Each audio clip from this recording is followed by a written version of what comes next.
Halo, assalamualaikum warahmatullahi wabarakatuh ya. Berjumpa lagi di video saya kali ini.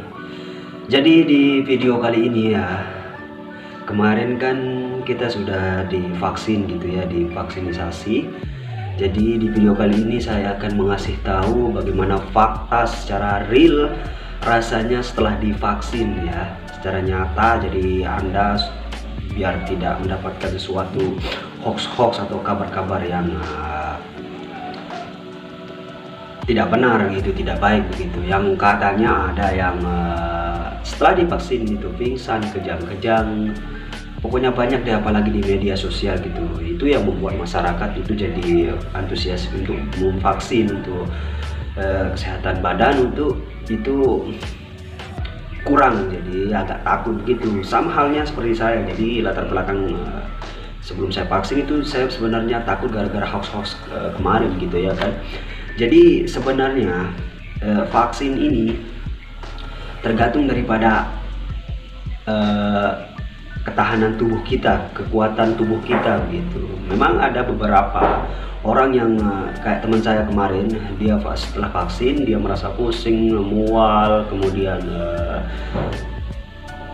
demam juga, panas juga karena itu, tapi itu tidak berefek untuk jangka panjang ya, hanya beberapa hari gitu. Jadi saya akan mengasih tahu apa yang saya rasakan gitu. Jadi jadi kekuatan tahan badan gitu saya, tahan bodinya itu agak sedikit kuat. Jadi efek yang saya rasakan setelah 1 hari untuk vaksin ya, hanya saya merasakan cuman karena di vaksinnya itu di sini jadi agak gimana, bukan sakit sih tapi kayak letih gitu gitulah, karena kemungkinan ini aja masih terasa sakit letih ya, bukan sakit yang nggak bisa ngapa-ngapain gitu, hanya ya sedikit sakit lebam lah kayak seperti itu. Untuk efek yang lain ya, untuk efek yang lain saya rasakan yang pertama adalah saya pengen makan terus begitu, dan kemudian rasa bukan pusing sih tapi kayak gimana ya untuk membahasakannya, kayak ya sedikit-sedikit kepala terasa kayak, kalau pusing kan itu denyut-denyut ya kan, tapi ini saya agak ngambang gitulah, bisa dibiarkan orang mabuk lah gitu ya kan. Namun bagi kalian yang untuk vaksin gitu ya kan, untuk melakukan vaksinisasi, yang belum melakukan vaksinisasi, jangan takut. Itu kabar-kabar yang hoax-hoax itu jangan dipercaya, yang kejang-kejang. Itu vaksinisasi ini berefek pada tergantung antibodi kita, kekuatan tubuh kita untuk menyerap vaksin tersebut ya. Jadi kadang kekuatan tubuhnya itu ada yang kurang begitu. Makanya sebelum kita divaksin itu yang pertama dilakukan adalah kita dicek tensi darah dulu. Kalau normal, kemudian untuk detak jantung kita itu sih cuma 2 aja gitu ya kan. Jadi kalau darah Anda, tensi darah Anda itu naik atau turun tidak normal gitu, jadi tidak bisa dilakukan itu, apalagi detak jantung gitu. Dan ada pertanyaan juga untuk sebelum divaksin gitu ya kan. Pertama, apakah Anda sudah pernah diinfus, untuk apakah Anda pernah memakai obat-obatan yang yang berlanjut itu, maksudnya obat-obatan yang dikonsumsi setiap hari, itu yang akan Anda ditanya oleh dokternya gitu.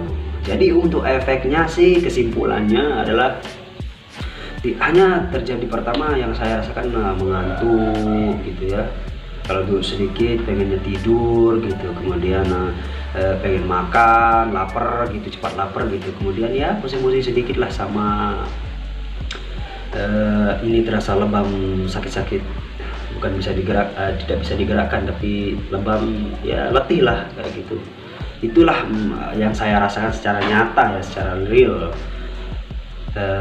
Itulah yang Anda rasakan kalau antibodi Anda itu kuat gitu, body Anda, kekuatan tubuh kita itu kuat gitu ya kan.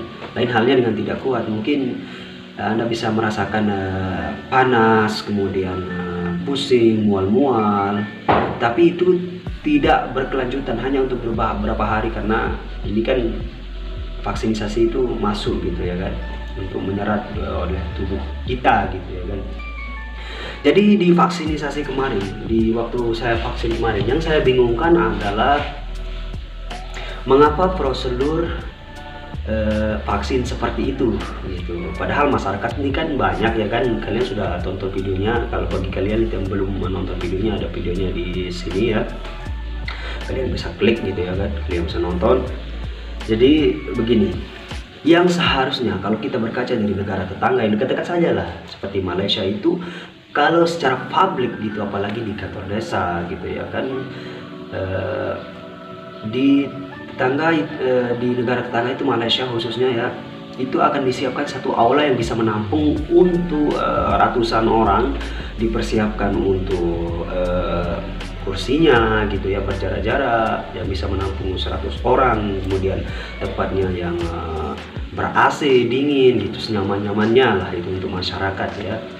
Dan juga untuk protokol kesehatannya itu beriringan, begitu datang ke sana kita dapat giliran dipanggil, kemudian ditanya mana isinya. Kalau di sini kita KTP ya, kemudian ditulis, setelah itu diperiksa satu-satu ya, jarak-jarak dokternya gitu. Habis ini oke, misal cek darah, oke sudah, pindah lagi. Jadi masyarakat itu akan beriringan untuk cepat begitu. Tapi kenapa lain halnya dengan negara kita gitu ya, itu yang membingungkan saya. Mengapa saya kasih timeline membingungkan itu, saya bingung sekali. Kok kita masyarakat yang mau melakukan vaksinasi untuk kesehatan gitu, kok malah seperti orang yang sedang lagi nunggu hasil keputusan pilkada gitu. Di sini kan, di sini protokol kesehatannya, kemudian petugas-petugasnya, lalu si masyarakatnya itu kumpul kayak waktu kita SD, gimana sih, nyontek gitu ya kan. Kalian bisa lihat ya kan, mungkin kalian sudah tonton videonya. Jadi itu yang membingungkan saya gitu. Kenapa?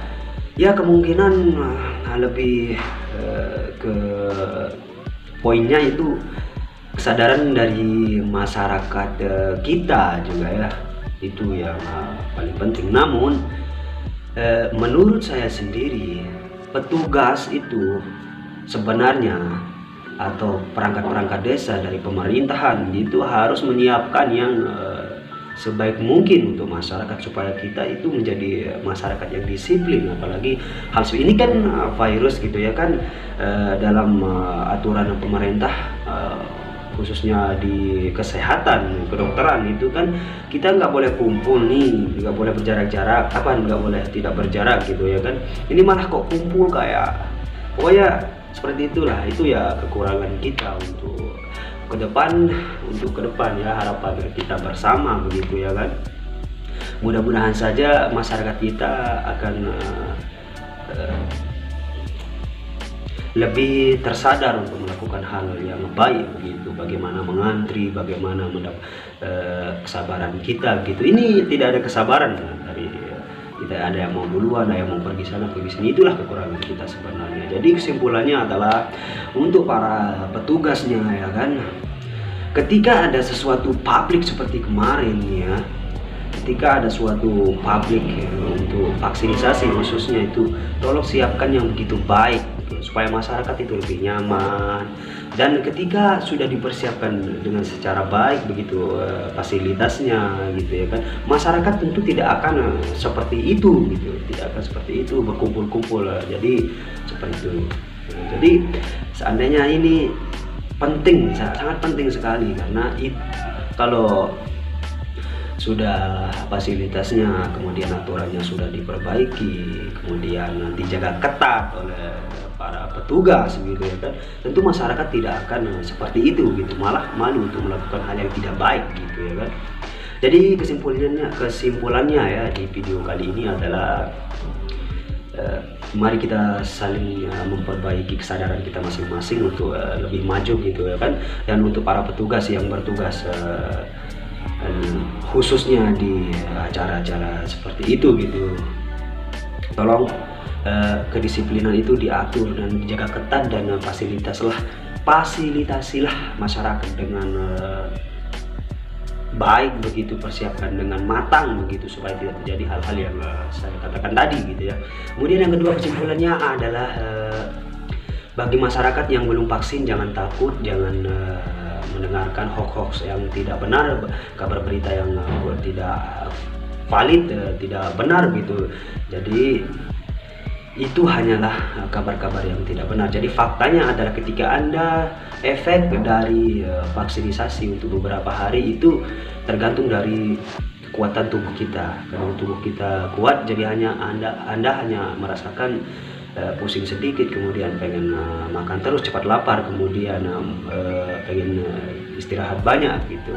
Paling habis di yang dirasakan cuman sakit di sini aja, di sini aja sakit cuma untuk beberapa hari, kayak seperti saya baru 2 hari ya kan.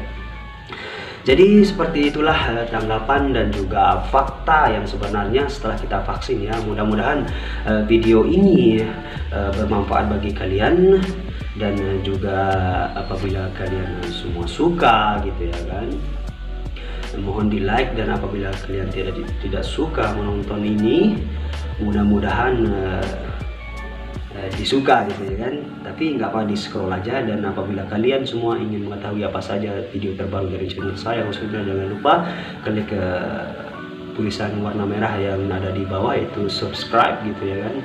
Dan terima kasih sudah menemani untuk 10 menit lebih ya. Semoga bermanfaat video ini untuk kita semua lah ya. Terima kasih. Selamat, nanti kita berjumpa di video-video selanjutnya. Terima kasih. Wassalamualaikum warahmatullahi wabarakatuh. Bye bye.